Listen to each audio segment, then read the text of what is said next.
그 결과는 백부장의 소원대로 이 종이 남의 일이 생깁니다. 하인들이 예수님이 그와 같은 말을 하고 알았다.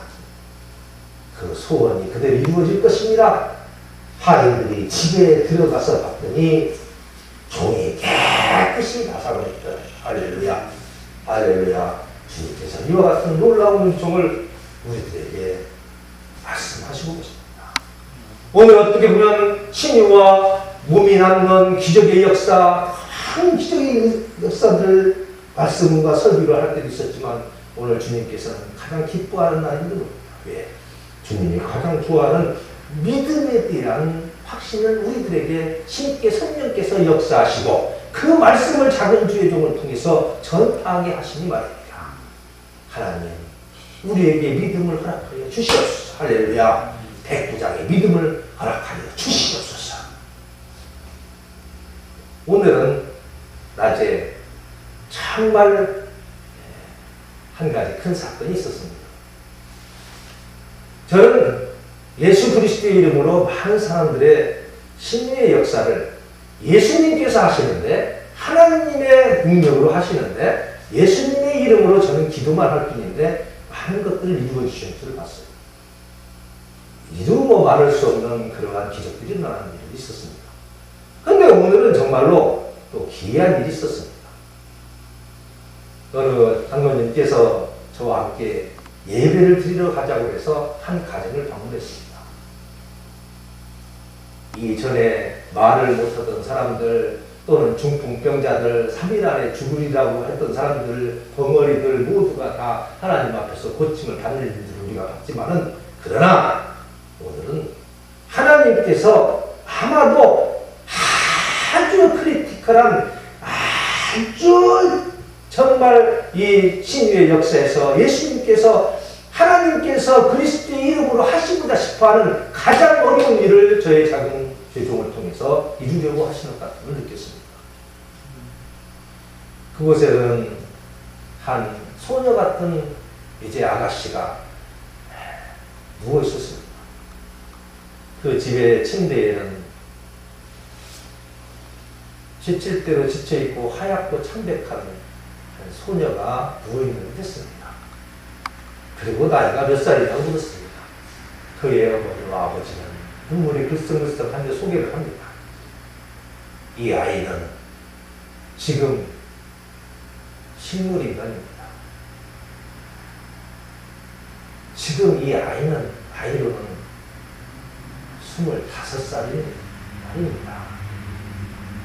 내 장녀입니다. 교통사고를 당해서 뇌가 기능을 못하고 마비되어 버렸습니다. 그리고 서울에서 또 광주에서 병원만 전전긍긍하며 이 식물인간의 상태로 병원 생활을 3년을 했습니다. 그리고 이제는 지칠 대로 지쳐서 병원에서도 더 이상은 가망이 없다 하고 집으로 가게 했습니다. 그리고 집에 온 지 2달이 되었습니다. 식물인간으로 3년 2개월이 된 그 25살 된 여자분이 누워있었습니다.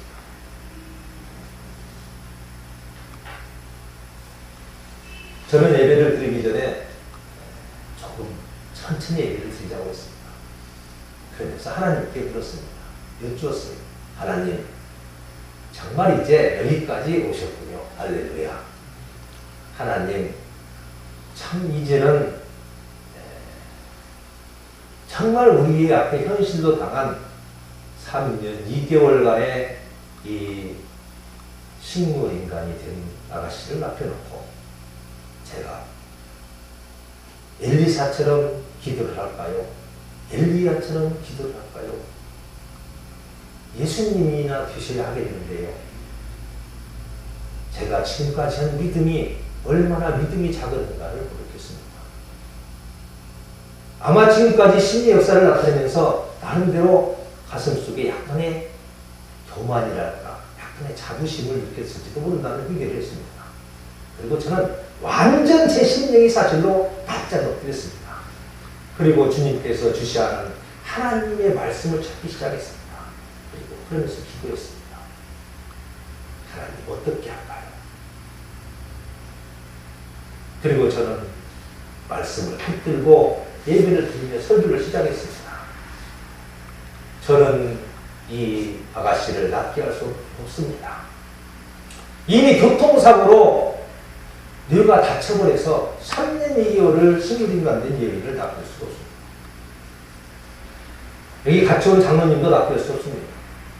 여기 같이 온 집사님도 닦을 수 없습니다. 여기 있는 아버님도 낚일 수 없습니다. 그리고 여기 있는 어머니도 낚일 수도 없습니다. 그리고 이 딸이 스스로 일어날 수도 없습니다. 그리고 병원에 있는 모든 의사들도 전부 포기했습니다. 그러나 한 가지 특이한 사건이 있다.